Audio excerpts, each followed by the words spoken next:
देवहूति ने अपने पति देव से कहा, मैं आपको रोकूंगी तो नहीं, पर मेरे तो कुछ उपाय बता जाओ कि मेरो का होगा। उन्होंने कहा, देवी तुम्हारी कोख से एक ऐसा बेटा पैदा हुआ है जो तुम्हारा कल्याण कर देगा, इसी को अपना गुरु बनाना और ज्ञान ग्रहण करना। तब कपिल भगवान थोड़े से बड़े भये और उन्होंने अपने ही बेटे को गुरु बनाया और गुरु बना करके उनसे ज्ञान प्राप्त करने के लिए बैठ गई हैं कि बेटा, एक तो मैं नारी जिसमें ममता बहुत ज्यादा होती है, पुरुष बुद्धि प्रधान होता है और माताएं हृदय प्रधान होती हैं, इसलिए ममता की अधिकता ज्यादा होती है। अब मेरो कल्याण कैसे होगा ये बताओ। तब कपिल भगवान अपनी माँ से कहते हैं, माँ, सबसे पहले साधक को आसक्ति का त्याग करना चाहिए। बोले, बेटा मैं और आसक्ति कैसे त्याग कर पाऊंगी, बड़ा मुश्किल है। तो बोले, एक काम करना चाहिए, जो आसक्ति से रहित महापुरुष हैं, जिन्होंने आसक्ति का त्याग कर दिया है, तो उनकी सेवा करनी चाहिए, उनका संग करना चाहिए। बोले, बात का फायदा होगा। बोले, हींग बेचने वाले को संग करेंगे तो खुशबू फ्री में अपने आप मिलता रहेगी, है? ऐसे ही आसक्ति रहित महापुरुष को संग करेंगे तो उसके संग से अपने आप हमारे अंदर वैराग्य, हमारे अंदर ज्ञान, हमारे अंदर भक्ति पैदा होगी, हैं? इसलिए उनका संग करना चाहिए। शताम संगो ही भेषजम, शताम अर्थात महापुरुषाणाम संगः, उनका जो साथ है, सेवा है, वह भेषजम अर्थात औषधि, वही दवाई है आसक्ति से मुक्त होने की। बोले, अच्छा, तो बोले, वे महापुरुष कैसे होते हैं, संत कैसे होते हैं वे, हैं? उन महापुरुषों की, उन संतों की, उन विप्रों की परिभाषा क्या है, डेफिनेशन क्या है, कैसे पहचाने, हैं? तब बड़ी प्यारी बात कही कि माँ, वे जो संत होते हैं ना, उनकी पहचान अलग ही है। बोले, क्या पहचान है उनकी? तब कहते हैं वे, तितिक्षवः कारुणिकः सुहृदः सर्वदेहिनां,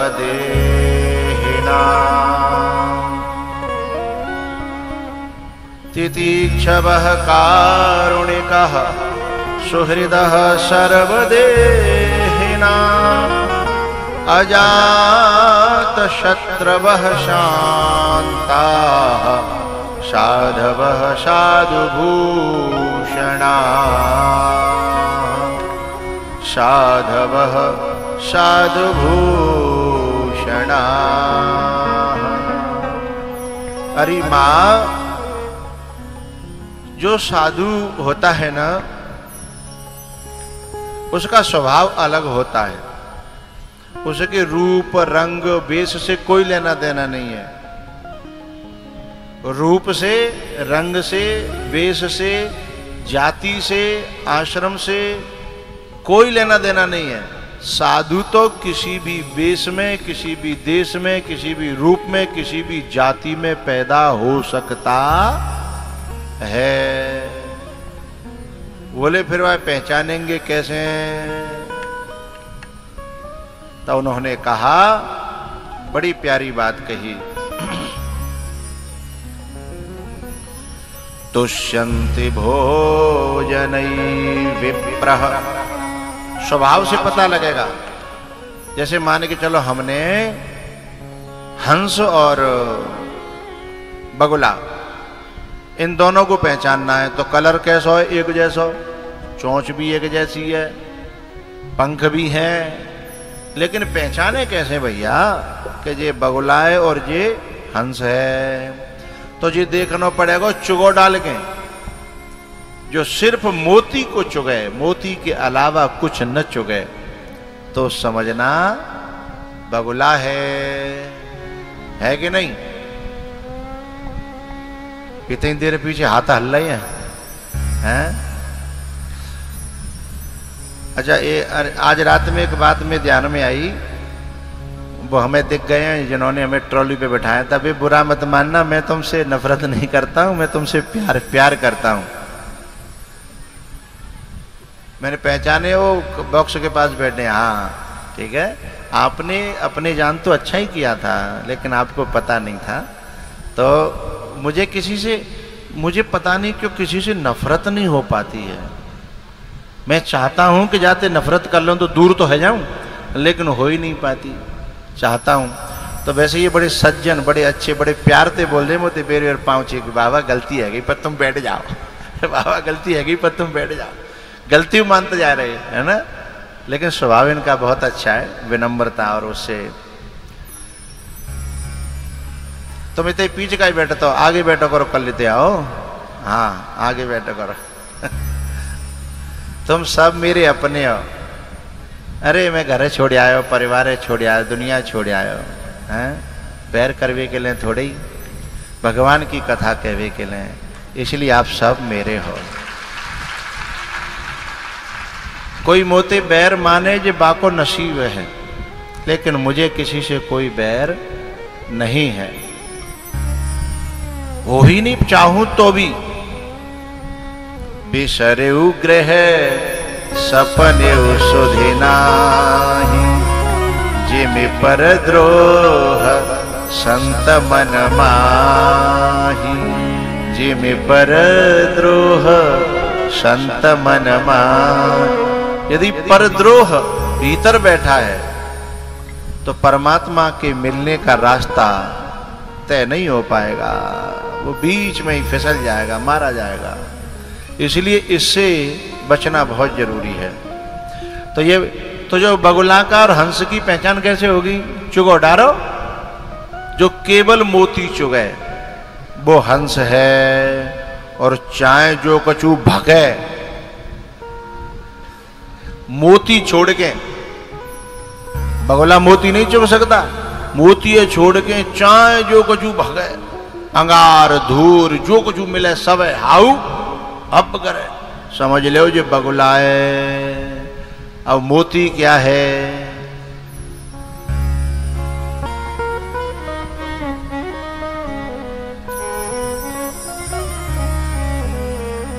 ये राम नाम के मोती हैं, ये राम कथा के मोती हैं, ये कन्हैया के चरित्र के मोती हैं। और संसार की चर्चा है ना, वो भगवय निंदा है, चुगली है, बुराई है, झूठ है, सांच है, ये क्या है? ये बड़ी गलत चीजें हैं। इस कोने में कौन है भाई हमारे इन बड़े बूढ़ों को परेशान कर रहा है? कूलर के पीछे मेरी आंखों की आड़ में और अपना गोरख धंधा कर रहा है, ये कौन है? इसे हटाओ यहाँ से। ये जगह को मैं इसलिए चाहता हूँ कि ये जगह बड़े बूढ़े कितना हाथ हिला हिला के कह रहे हैं कौन है कौन। गलत है ये। जो मेरे बड़े बूढ़ों को परेशान करेगा मैं उखाड़ के फेंक दूंगा, जैसे हनुमान जी ने जो है ना वो फेंक दिए थे अशोक वाटिका के पेड़। अशोक वाटिका के पेड़, संत का काम है वृक्षों को लगाना, उखाड़ना या तोड़ना या काटना नहीं। लेकिन फिर भी हनुमान जी ने पेड़ उखाड़े। कौन पूछे काय उखाड़ रहे हो? जिनने पहले तुम्हें तो तुम जिन के आम खाए, अब तुम उखाड़ के फेंक रहे हो। भले ही जिन के आम खाए हो, भले ही इनको नमक खाए हो, यदि मेरे और मेरी माँ जानकी के बीच में आड़े आएगा मैं उसे उखाड़ करके फेंक दूंगा। है? ले लो रे कोई राम का प्यारा, शोर मचाओ गली गली, शोर मचाओ।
लो एक दिन ऐसा आएगा।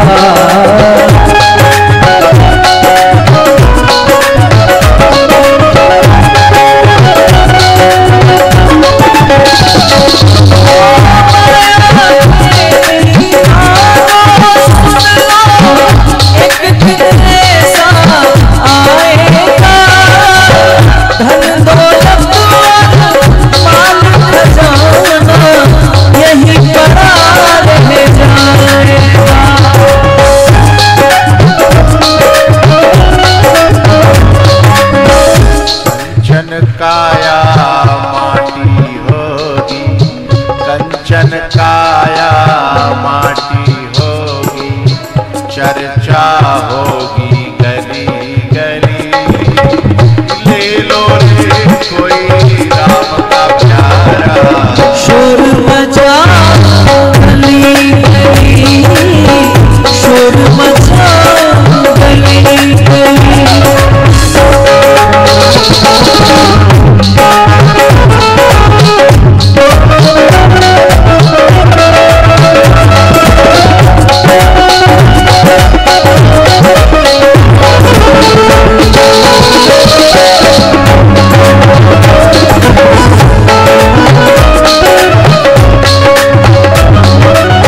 प्यारे मित्र सगे संबंधी एक दिन तुझे बुलाएंगे।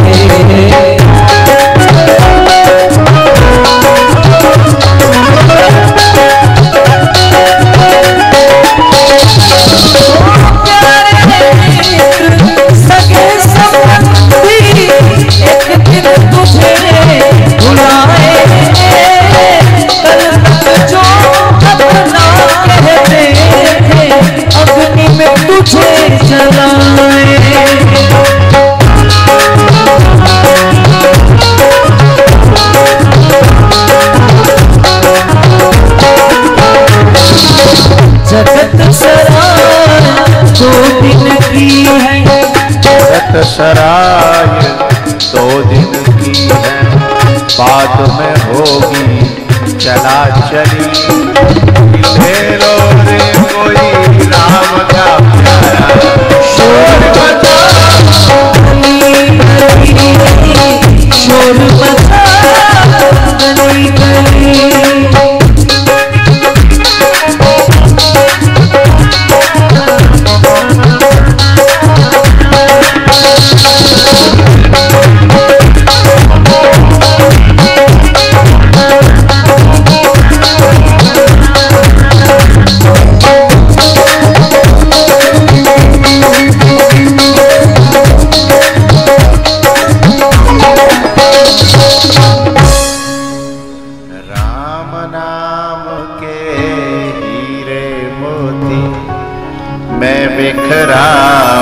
गली गली। ले लो रे कोई राम का प्यारा, शोर मचाओ गली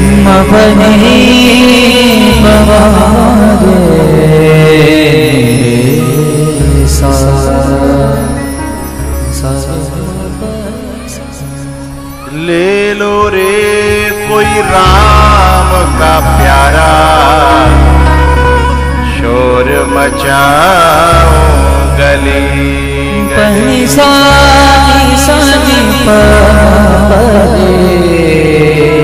सारे पारे तुष्यन्ति भोजनै विप्रः, ब्राह्मणों को हमेशा भोजन कराना चाहिए।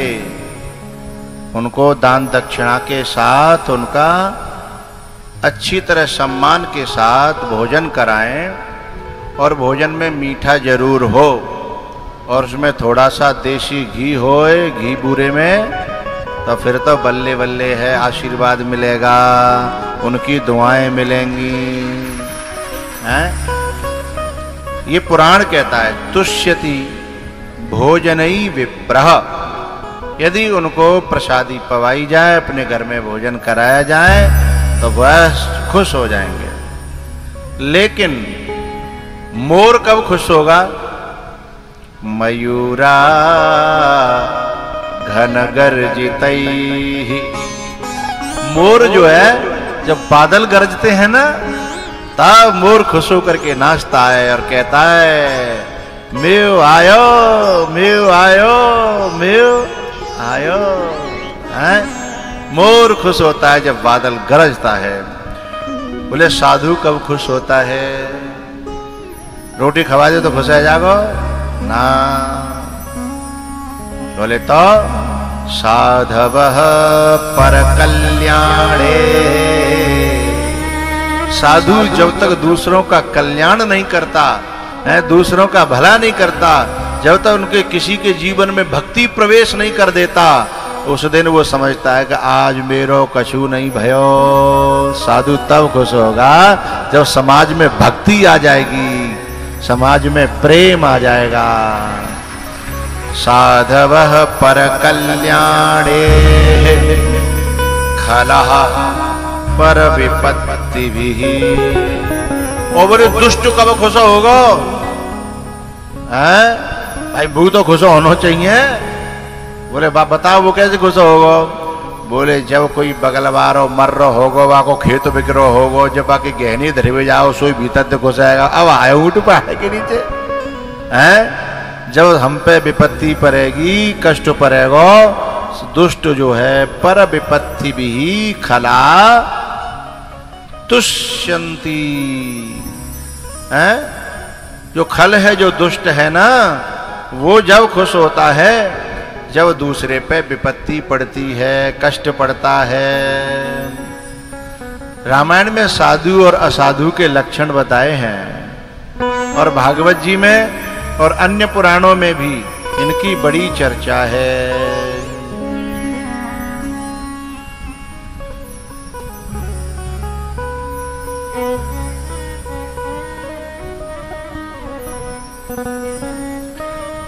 साधनोति, साधु की परिभाषा कपिल भगवान देवहूति माँ को बता रहे हैं। साधनोति पर कार्यम इति साधु। दूसरे के काम को साधे, करवावे हैं। अब ये कथा करा रहे है, अब ये तो पैसे ही तो खर्च कर सकते है, व्यवस्था तो सबे मिलके संभालनी पड़ेगी ना।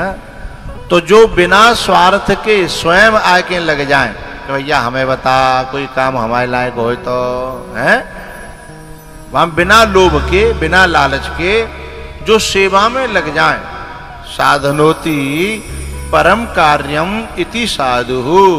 परम यानी दूसरे के कार्य को साधे, लेकिन ऐसे नहीं कि संसार के कार्यों को ज्यादा बनाता रहे ना। बोले दूसरे के उस कार्य को साधे जिससे कल्याण होता है, जिससे मुक्ति मिलती है, जिससे परमात्मा मिलता है, उस कार्य को साधे।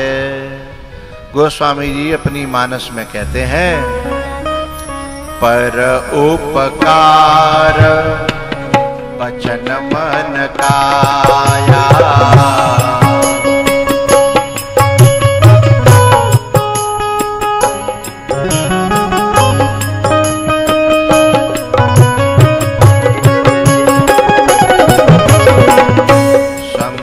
सहज स्वभाव खगराया।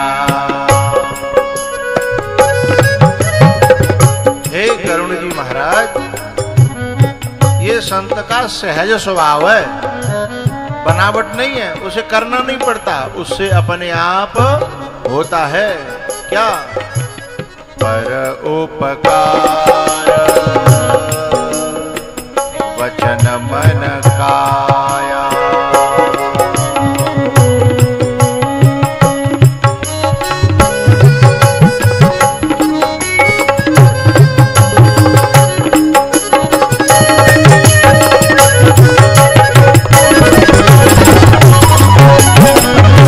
संत सहे दुख, संत सहे दुख परहित लागी। चौपाई समझ में तो आ रही होंगी। संत सहे दुख परहित लागी, पर दुख हेतु असंत अभागी।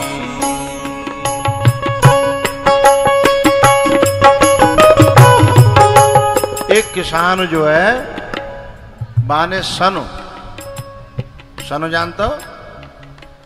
अरे भैया पहले वो हाँ जेवरी बटी जाते हैं ना, पहले वो गाड़ दो कीचड़ में, पोखरा की में, कम से कम 15 दिना, 4 दिना, 10 दिना, जो जैसो यागो गाड़ दो कीचड़ में, कीचड़ महोदय राखे बागो।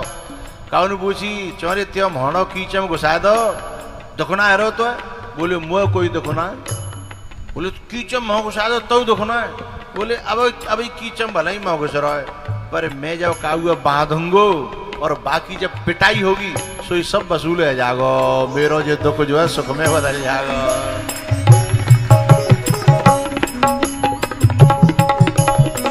फिर वो सन तो का है बाहर निकालो और फिर बाकी खाल खींची यूं करके। हाँ सब जानते हैं किसान है खाल खींची। बोले तेरी खाल खींच रही है, दुखना है रो? बोले मैं तो बाद ना देख रहा हूं, आज भले ही में ही खाल खींच रही है, पर काऊ न काऊ बांध के पिटवांगो तादना मेरो वसूल। खाल खींची सो खाए के और फिर वापे मोगरा बजो। है मोगरा तो जानते ही होंगे, वापे बजो मोगरा। बान की त्यो मोह कुचलो जा रो रे, तो कछु दुखना है रो? पूरे सब झेल लूंगो, बादना वसूल है जागो, जादना मिलते बंद के और काऊ की पिटाई होगी, तादना सब वसूल है जागो। बताओ पर दुख है तो असंत अभागी, संत सहे दुख पर है तलागी।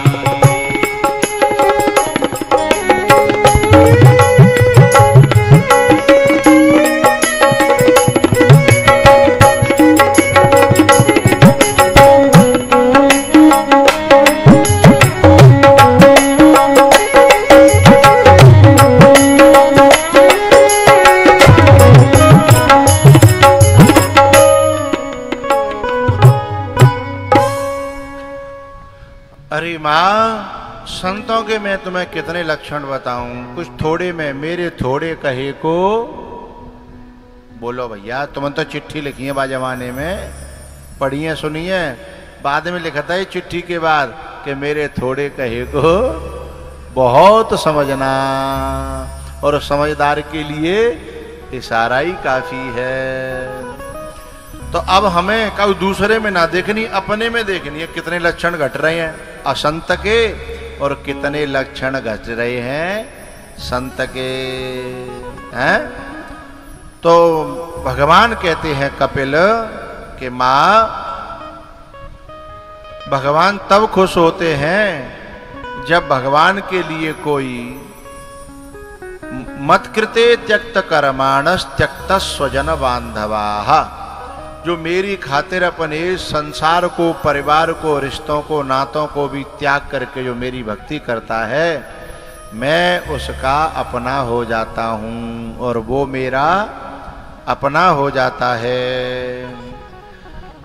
और एक और मैं संत की पहचान बताऊं भैया कि मदाश्रया कथा मृष्टा शृण्वन्ति कथयन्ति च। अरे मां जो भगवान के आश्रित रहता है, मदाश्रया, और जो मीठी मीठी भगवान की लीलाएं बाई हार्ट कहता है, केवल मोहते नहीं हृदय से, जो केवल मोहते कहेगो बाकी ध्यान तो कहूं अंत होगा, और कथा मोहते टेप रिकॉर्ड की तरह है। जो कथा जो 20 साल पहले होगी वही रटी पिटी 20 साल बाद होगी। ये जो मुख से होने वाली कथा है ना भैया, वो है पोखरा के पानी की तरह इकट्ठा किया हुआ है, और वह पानी पीने के योग्य नहीं होता। बोले तो कौन सा पानी पीने के योग्य होता है? जैसे धरती है ना, धरती में जब बोरिंग होती है तो धरती की परतें तोड़ी जाती हैं, ऐसे गुरुओं के सानिध्य में रह करके संतों के हृदय की जो कठोर परतें थीं बुराइयों की, उन्हें तोड़ करके और फिर नीचे से स्रोत फूटता है कथा का। हृदय की गहराइयों से जो स्रोत फूटता है, स्रोत का पानी जो होता है गंदा नहीं होता, बेकारी नहीं होता, बेकार नहीं होता। जना अब तो गांव में कुआं नहीं रहे होंगे, पहले जमाने में कुआं होता है ना। कुआं को पानी सर्दी में गरम और गर्मी में सीधो कुआं में ते खेच के पानी पियो, इतना ठंडो गर्मी में और न को कोई नुकसान नहीं, क्योंकि कहां से निकल रहा पानी? स्रोत में से पानी निकल रहा है। तो गड्ढे का पानी और स्रोत के पानी में अंतर होता है, क्योंकि ये जो भूमि है ना, इसके हृदय में से पानी निकलता है। ऐसे ही वक्ता के, साधु के हृदय में से जो कथा निकलती है वो रटी पिटी नहीं होती, कैसेट जैसी। अब कोई कभी कभी कहते हैं, हमसे लोग कहते हैं, महाराज आपने फलानी जगह फलानी कथा ऐसे कही। मैंने कि भैया वो मई रह गई, अब मोह पे वो है भारी। अब यहाँ तो जो बैठे काएं, जिनके जैसे जैसे भाव हतकाएं हैं, बा हिसाब से बिल्कुल ताजा ताजा निर्माण होगी और उसी प्रकार का भाव लेकर के निकलेगी हृदय की गहराइयों से। तो जब कथा दिल से निकलेगी ना, तो रोने वाली कथा में रोना आएगा, हंसने वाली में हंसना आएगा, समझने वाली में समझना आएगा। और जो केवल होटन से चल रही होगी, वो काऊ कथा कह दे, राम के वनवास की कथा कह दे, तब नहीं रोवे। बाइक लेने को भाई राम ते काले न देनो, वनवास ते काले न देनो, बाको लेनो देनो तो कुछ और है, बाको लेनो देनो। इसलिए उसे उस पर रोना नहीं आएगा, क्योंकि कथा वाई हार्ट नहीं है, वाई वर्ड है। वर्ड माने शब्द, केवल शब्द है। इसलिए कथा हृदय की गहराई से, क्या कह रहे हैं यहाँ कपिल भगवान? मदाश्रया कथामृष्टः शृण्वन्ति कथयन्ति च। बोले या तो कथा भगवान की हृदय से सुने या फिर भगवान की कथा कहे, वो समझना भगवान का प्रिय हो जाता है। अच्छा, सुनने वाला भी दिल से सुनेगा ना, तो रोने की कथा में रोना आएगा और हंसने की कथा में हंसना आएगा। और जो केवल या रवि को व्यवहार निभाए आएंगे कि भैया अब बात अपन व्यवहार निभाए जानो है, तो आवेगो तो सही पर मोहल टका के बैठो रहेगो, बाकी जाने कथा हंसी की है रही होए और चाहे रोवे की है रही होए। वो तो फिर बाद में मिलेगो, भैया मैं तेज आया हूँ, देख लियो मैं छोरा को ब्याह हुए आनो पड़ेगो। वो व्यवहारी की बात अलग है और श्रोता की बात नाचवे को माहौल बनेगो तो बच्चा भले ही ठाड़ो नहीं है, पारो पर बैठो बैठो मटकेगो है। इसका मतलब वही हार्ट, हृदय से। और जब तक व्यक्ति कथा से हृदय से नहीं जुड़ेगा, तब तक बात बनने वाली नहीं है।